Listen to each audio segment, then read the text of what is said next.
Magandang araw po sa lahat ng mahal kong followers. Long time no see. Meron lang kaming ibabalita sa iyo. Medyo malungkot na balita. Pero meron din namang good news. Alam niyo naman ako, dumadaan ako sa sarcoma stage 4. May kalat na kasi. Pero so far, sa awa ng Diyos, stable ako. 2 years na. Kaya lang, 6 weeks ago, meron kami nakuhang balita kay Doc Lisa naman. Si Doc Lisa may breast cancer. Okay, wait lang. Bago ho natin ituloy yung naunang sinabi o kaya pinauna kong kunting video dito sa kay Doc Willie Ong at saka sa kanyang asawa. Bago ho natin ituloy yun, ano natin dito, babanggitin ko lang ho dito o mag-react lang ho dito sa kanilang sitwasyon ngayon. Shout out muna tayo sa ating mga subscriber ho, na mga kaibigan ko ho, dati pa hanggang ngayon nandito ho kayo lagi sa ating YouTube channel, na hindi ho nawawala ang inyong mga pangalan, ma'am, mga sir, sa ating comment section. At sa mga bagong dating ho, welcome sa ating YouTube channel. Sa mga dyan, sabi ko nga, yung mga silent subscriber nga nagpahipi-hipi dyan, andyan lang, nagmamasid-masid, welcome ulit at maraming salamat sa inyong tiwala at suporta sa ating YouTube channel. Sa lugar ko dyan sa Pilipinas, sa Bohol, shout out po sa mga kaibigan ko dyan, sa mga, syempre, mga kapatid ko, mga kapitbahay. Ingat-ingat po tayo, mga kapwa Bulanon nga nag-migrate po sa iba't ibang lugar, lalo dyan sa Luzon, Visayas at Mindanao, na may maraming mga taga-Bohol dyan na lumipat ho ng tirahan. At sa mga kapwa natin ng OFW, siyempre mga Bulanan gihapon nga nagkalat ho sa iba't ibang panig ng mundo. Diyan sa Canada, Australia, may nanonood po sa atin diyan sa Australia, sa Thailand, Germany, dito sa Europe, o dito sa may France, o sa lahat, basta abot dito sa ating YouTube channel na napanoodin nyo ito ngayon. Okay. Alam nyo, ito si Doc Willie Ong, kaya sabi ko mag-react ako dito sa kanya ngayon kasi pahinga muna natin sa politika. Although si Doc Willie Ong ay rin to sa politika. Kumandidato ho to ng vice presidente noong time na ito yung sinuportaan namin. Katambal ho niya si Isko Moreno at solid kami nun. Kaya sabi ko, itong tambalan dati na unity team, hindi ako sumuporta dito noon kasi nga ayaw ko kay Bongbong Marcos. Isa sa dahilan yun na kahit si VP Sara hindi ko sinuportaan ito. Sabi ko, nadamay siya kasi sama ng loob ko nun, kasi number one siya sa survey at hindi man tumakbo ng pagka-presidente. Sabi ko, sayang. So sabi ko, mapunta man lang yung boto ko dito kay Bongbong Marcos, ay doon na lang ako, nagsulid na din ako dito kay dito sa kanila ni Isko Moreno. Pero ngayon si Isko, di ko na rin type. Bumambalingbing na naman, nagsip-sip dito kay Bongbong Marcos. Di yan ha. Basta. At ito si Doc Willie Ong, sabi ko, susuportahan ko to sa kanyang pagkakandidato ng vice presidente. Kasi alam ko na kahit hindi siya politiko, ang dami niyang natulungan. Kaya ngayon na nagkaroon ho na naman ng problema o cancer na naman ang kanyang asawa. Ano ba yan? Kuha lang ako ng video dito sa kay Doc Willie Ong at saka kay Doc Lisa. Magandang araw po sa lahat ng mahal kong followers. Long time no see. Meron lang kaming ibabalita sa iyo. Medyo malungkot na balita. Pero meron din namang good news. Alam niyo naman ako, dumadaan ako sa sarcoma stage 4. May kalat na kasi. Pero so far, sa awa ng Diyos, stable ako. 2 years na. Kaya lang, 6 weeks ago, meron kami nakuhang balita kay Doc Lisa naman. Si Doc Lisa may breast cancer. Hindi namin alam ang stage. Baka stage 1 o stage 2. Tapos nagki-chemotherapy na siya. 12 sessions ng chemo, nakaka-6 na siya. Kaya nakita nyo medyo nakakalbo na. and one day baka matanggal na rin yung buhok niya. Ang plano, after 12 weeks of chemo, surgery. So, mastectomy, tatanggalin yung right breast niya. So, huwag tayong matatakot sa needle biopsy. Hindi naman kakalat kasi pag hindi siya biopsy, hindi malalaman na may cancer pala. Huwag rin matatakot sa chemotherapy, kailangan yon para hindi kumalat yung cancer sa buto at ibang parte pa. Huwag din matatakot sa mastectomy kasi basta may cancer, kailangan tanggalin na yung breast. So, okay lang naman walang breast basta buhay yung tao. So, sabay lang kami nabigyan ng Diyos ng ganito. Sa tulong ng Diyos ay malalampasan namin to. Okay. So, unahin muna natin yung good news ni Doc Willie. Stable naman po ang tawag dun sa kanyang kalagayan ngayon. Ibig sabihin na stabilize ng doktor at kino-continue na lang po yung kanyang maintenance na immunotherapy tsaka targeted therapy. Dinadaan din po yun sa swero. So, hindi na po siya nagki-chemotherapy kasi baka isipin niyo mahirap din yung chemo kasi nga po nag-proton radiation siya. So, yun yung nakatulong. Chemo, proton radiation, tapos ang maintenance, tuloy-tuloy. Yung immunotherapy kasi, siya yung lumalaban dun sa mga cancer cells para mapuksa or wag silang dumami. Yung targeted therapy naman, binibigay yung gamot na yon para walang pagkain yung mga hindi mabubuting cells. So, hindi mo sila bibigyan ng pagkain. Kaya po, nai-stabilize ang kalagayan ni Doc Willie. So, sa mga dumadaan sa cancer, pag tayo ay nasabihan ng stage 4 or pumunta na sa ibang lugar, kasi pag sabing stage 4, pumunta sa ibang organo, wag ho kayong malulungkot. Maganda na po ang gamutan, ang siyensya ngayon, maganda na po ang gamot. So, maaaring mapagaling kayo. Pero, ang sinasabi namin, napaka-importante na maaga ninyong malaman ang inyong sakit para mas mabilis magamot ng inyong doktor yung problema. Huwag na nating hintayin kumalat. Okay, so, example, pumunta po tayo sa case ko. Kami po ay may lahi ng breast cancer.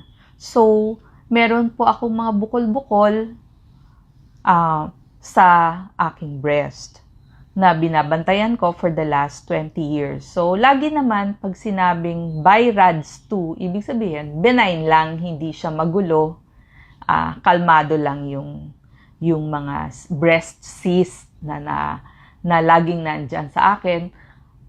Pag in-ultrasound tayo, minsan nandun, minsan wala, depende nga kung malapit na ang menstruation o hindi.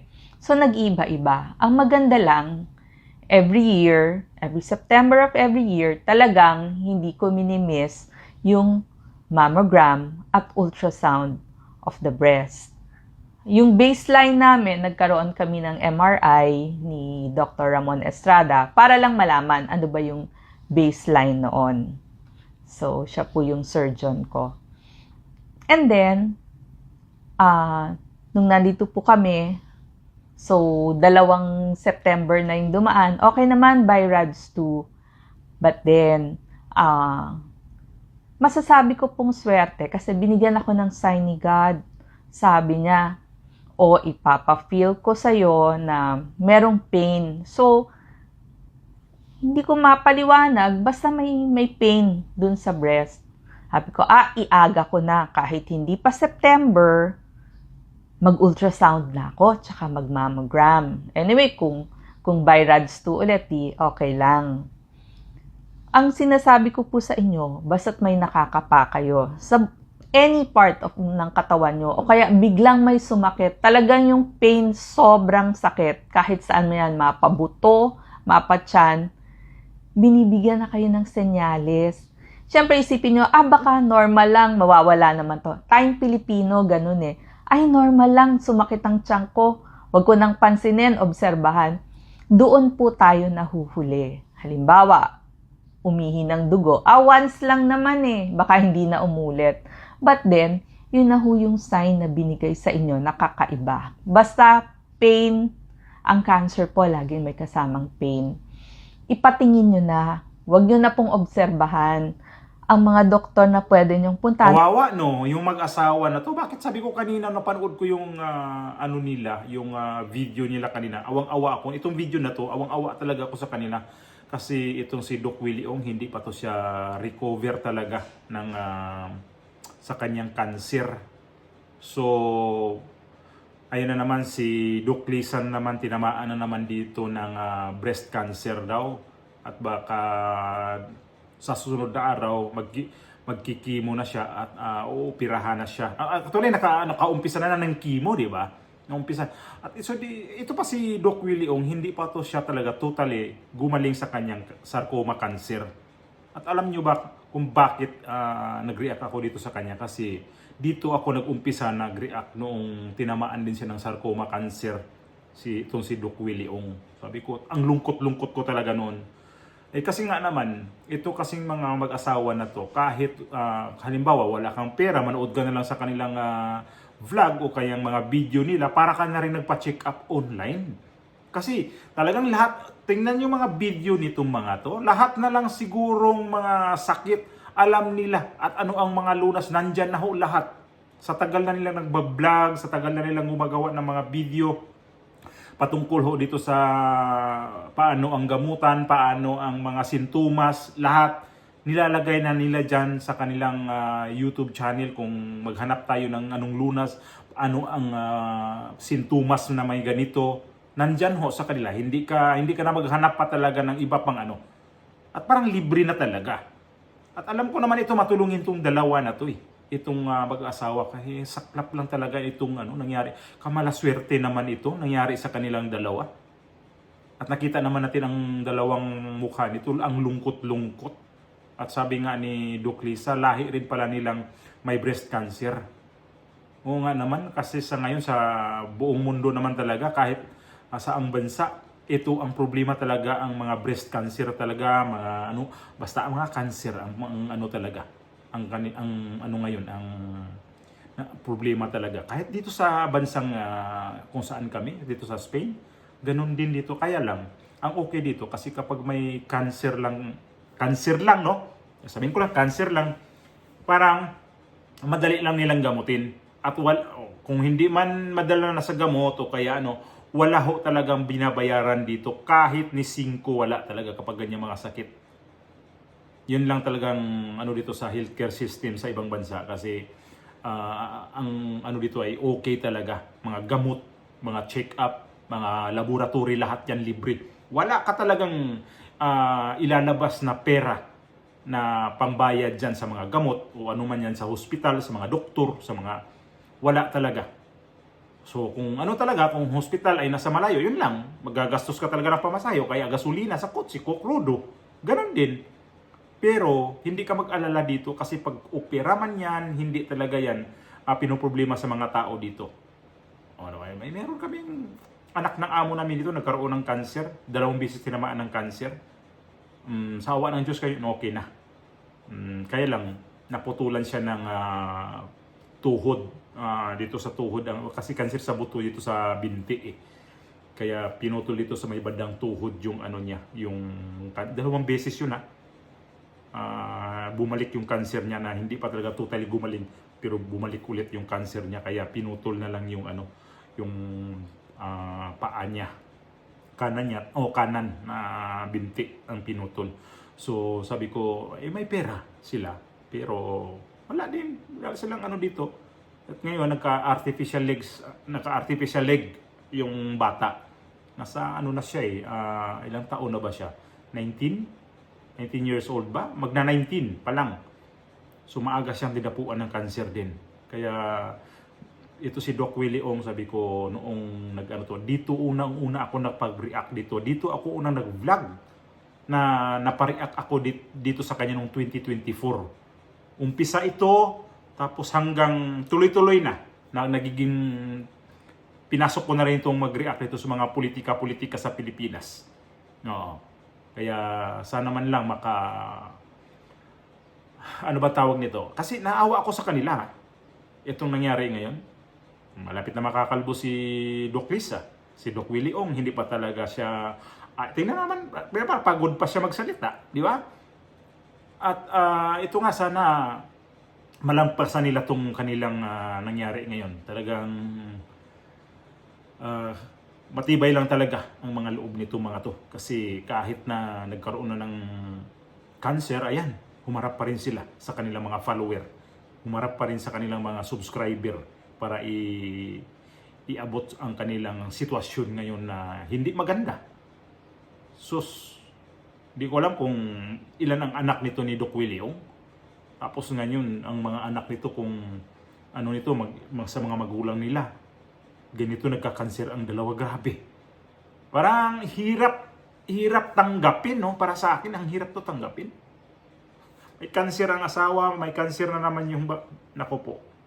Sana nga ipagdasal natin ito ng mga nangyari sa kanila ngayon na hindi talaga maganda. So, sabayan ho natin ang dasal. Wala naman tayong may ambag dito na iba. Ipagdasal na lang natin kasi kung patungkol ho sa paggamot, may mga kilala silang doktor na magaling mga doktor. Kaya ipagdasal ho natin itong mag-asawang Ong.